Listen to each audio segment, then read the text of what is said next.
Hello everyone, welcome to GGN. Today is Friday, May 17th, 2013. I'm Darko. Alright, this is part 2 for this news report today. It should be about 4 parts, and the links will be posted by tomorrow evening. It'll be, Saturday evening? So, 10 amazing charts that demonstrate the slow, agonizing death of the American worker. The middle-class American worker is in danger of becoming an endangered species. Politicians are not telling you the truth, and the mainstream media is certainly not telling you the truth, but the reality is that there is nothing but bad news on the horizon for workers in the U.S. It says in the olden days, when the big corporations that dominate our society did well, that meant that basically it was good things for American workers, since those corporations would need more of us to work for them. But in the emerging one world economic system that our economy is being merged into, these corporations have other choices now. For instance, now choosing to limit the number of expensive American workers that they employ by shipping millions of jobs to the other side of the world. So of course that's outsourcing. So wages and salaries as a percentage of GDP. All you can see, wages and as a percentage of GDP are hovering near the all-time record low. It means American workers are bringing home a smaller share of the economic pie than ever before. Average annual hours worked per employed person in the United States. It says here, we're in an economy that's rapidly trading good-paying full-time jobs for low-paying part-time jobs. That's part of Obamacare too, the result of it.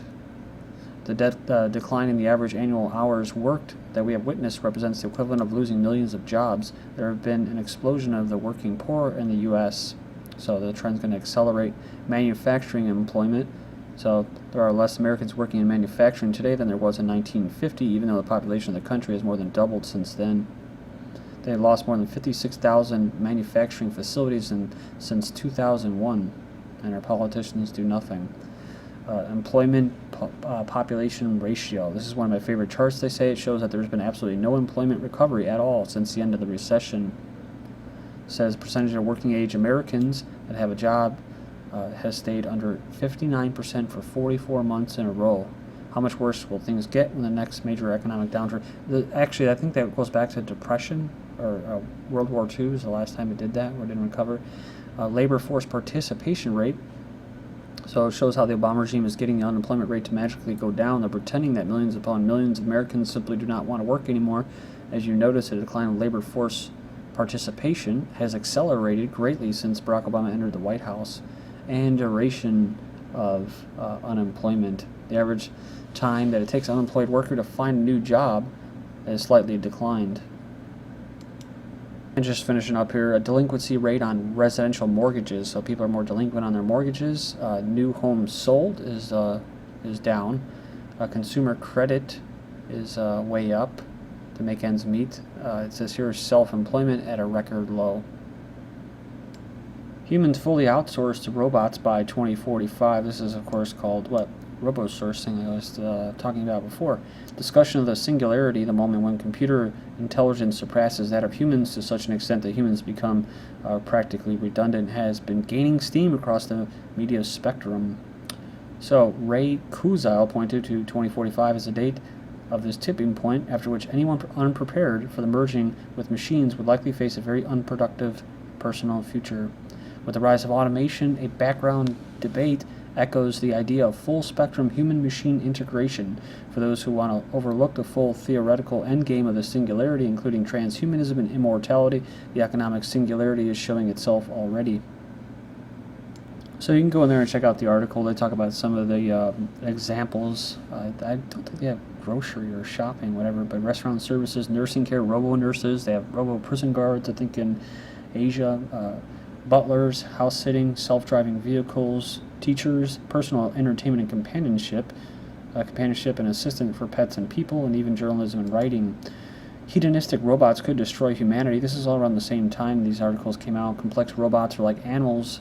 They learn by doing. It says future robots may even respond to reward systems, complete a task, and gain feeling of satisfaction for a job well done. So it says technology could create more efficient, goal-oriented robots. It could also have some very dire ramifications for humanity. After all, robots that feel rewarded by making humans happy may eventually decide that if no humans exist, no human will ever be unhappy again. So Isn't there like a Star Trek episode about that? They make the argument of how great they're going to be and help out humanity, but it says here that basically if humans have the ability to reward or punish robots, simply killing their human overseers and taking control of the process would allow robots to feel pleasure indefinitely. And I've covered the article before about the Russian scientists, or basically a scientist and an expert in Singularity basically said that it's going to go badly for humans. So is this the virtual worm the first sign of Singularity? It says here that worms squirming in a laboratory plate, they have been genetically modified to express fluorescent proteins. For all the talk of AI, it says here no one in the world could actually simulate living things. Biology is so complex that nowhere on Earth is there a comprehensive model of even a single simple bacterial cell. So they call it executable biology, emerging field dedicated to creating models of organisms that run on a computer. In January, the €1 billion Human Brain Project received a decade's worth of backing from the European Union to simulate a human brain and a supercomputer. And I believe the United States has similar type programs. U.S. jobless rate hits 6-week high, says Labor Department. Says the number of U.S. citizens applying for unemployment benefits has hit the highest level in 6 weeks. More Americans are committing suicide than during the Depression. High numbers of Americans are taking their lives than during the depths of the Great Depression. They say they're tied to the economy. A new report by the CDC finds the overall suicide rates and falls with the state of the economy dating all the way back to the Great Depression. They found suicide rates increased in times of economic crisis. It says the U.S. suicide rate occurred during the Great Depression, surging from 18 in 100,000 up to 22 in 100,000. So suicides have surpassed car crashes, and many connect the increases in suicides to the downturn in the economy. Around 35,000 Americans kill themselves each year. It says that more American soldiers die by suicide than combat. I covered this article when it came out. Suicide rates are up alarmingly among middle-class Americans. 28% rise. All right, man shoots self at Paris primary school. So a middle-aged man has shot himself to death in front of a group of children at a primary school at the French capital. So it happened, the whole thing with the suicides happened, financial suicides in Germany as well, where they were going through their whole economic recession or depression too. But it also ties in with political stuff. At Paris, they just had, I think it was abortion made legal, same-sex marriage legal, and there was a lot of opposition to it. And I guess it's feeling powerless. Post-World War II, there was suicides were pretty big in Japan and in Germany towards the end of the war. They felt like all was lost. So I don't know if this what this individual is feeling, but it says here the 50-year-old man, they said he had a history of family problems, put the shotgun under his chin and pulled the trigger in front of a dozen children. So it's pretty messed up, though, either way.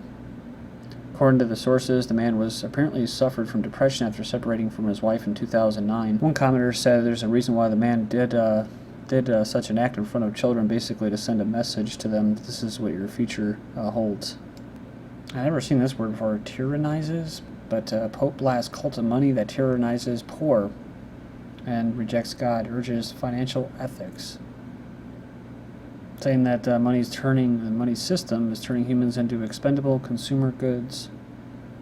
I just covered this article recently. Fight Club UK, economic crisis sparks heartless culture in British males. I'll probably come back to this because of the normalization of misogyny.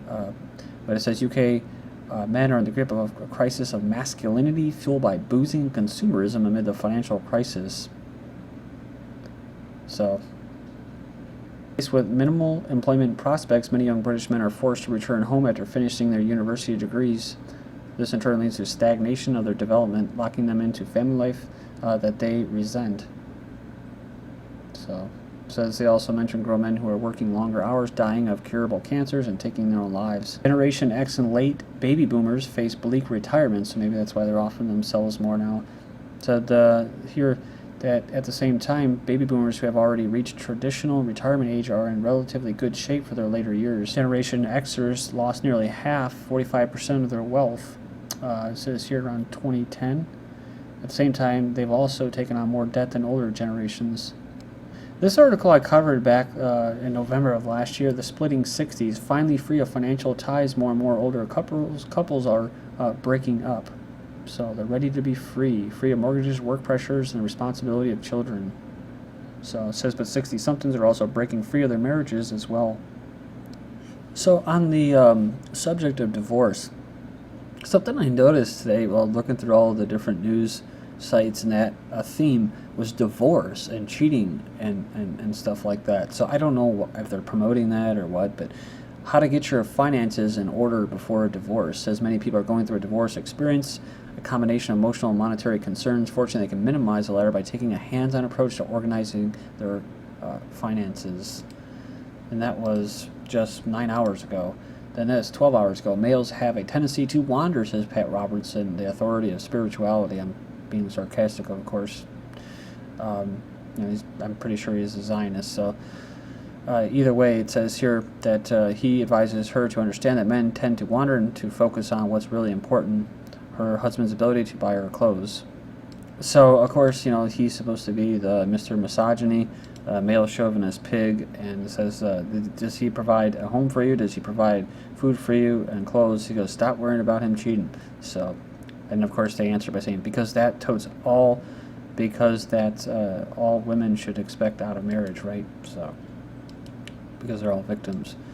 They got to get out, and you got to work for the corporations, right? You got to bring wages down by flooding the market with more workers. Divorce rate goes up, of course, because of it. Family life suffers. Society suffers. Survey finds cheating via text is worse than cheating in real life 9 hours ago. Survey finds cheating via text is worse than cheating in real life. The Biggest Loser star, this again from the 13th, Biggest Loser star repeated cheating reportedly cause of Stephanie Anderson's divorce. So the Biggest Loser couple are reportedly divorcing due to infidelity on his part.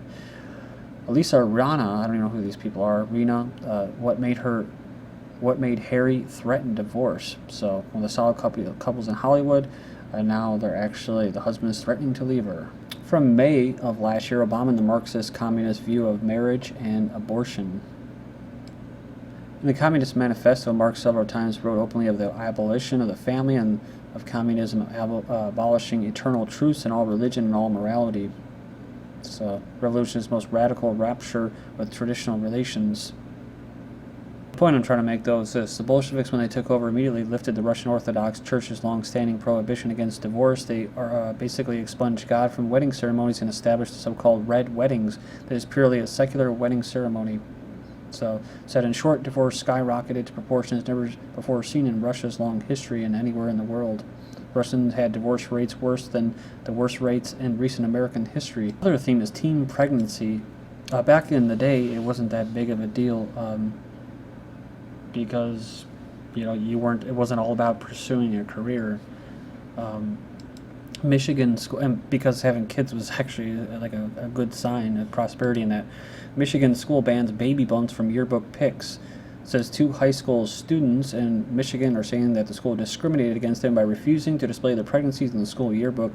So they were pulled out of class on Tuesday by a yearbook staff member with orders to reshoot her picture because of her baby bump. Again, baby bump, that term is used to dehumanize what it actually is. By calling it a bump, it's saying that it's not a human. That's at least how I see it. It's like it's some kind of physical defect. So she goes, it's not like I was holding my belly. I wasn't promoting it in any way. It was just a full body picture. So the reason, it says here, they say that showing the pregnancy would upset the community by promoting teen pregnancy. So they got to promote abortions and contraceptives and promiscuity instead. Well, billboards showing pregnant teen boys lead to fewer pregnant teen girls. So this is some ad that they're rolling out in Chicago. Pretty crazy. Scare them. Most of the statistics that I've seen, though, is that teen pregnancies have actually gone down in the last decade or so. But most people are tax slaves. They're just trying to get by, and so they have to participate in this system where we are considered human resources. We're considered assets. We're considered objects for the workforce. And so that's why they look at babies as some kind of object. So it goes on and says that taking care of the unborn baby, also the child rearing, as well as the financial issues that are intricately tied to parenting. They said here they wanted to have boys start thinking about how becoming a parent would affect their wallets. In return with this article, they call protection plans into question. The prospect of every child in Scotland being given their own state-appointed overseer to guard against the threat of abuse has been called into question. So this is GGN. Thank you.